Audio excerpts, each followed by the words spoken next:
साथीहरु यो चाहिँ मोहिनी झरना जाने बाटो हो। हामी मोहिनी झरना जाँदै छौं। यो मोहिनी झरना कस्तो छ तपाईहरुलाई पनि म देखाउँछु है। लास्टसम्म हेर्नु होला। यस्तो सिडी बनाएर राम्रो बनाएको छ यो। यस्तो यो जंगलको बीचमा छ यो मोहिनी झरना चाहिँ।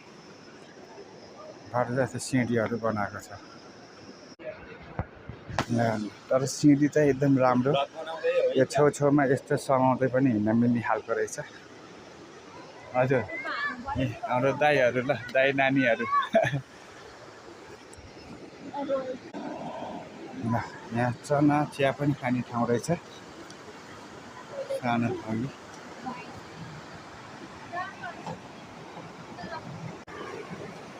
रोहिनी झरना चाहिँ यही हो। यहाँ हाम्रो बहिनीहरु पनि आउँदैछ है।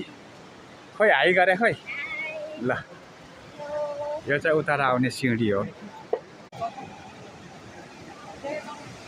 झरना यो चाहिँ पार्किङ गरेर यहाँ आइपुग्नलाई 10 मिनेट जति लाग्छ। मोहिनी झरना भने चाहिँ यही हो है साथीहरु।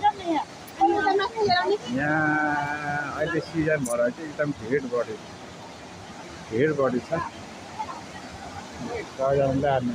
खोलामा गएर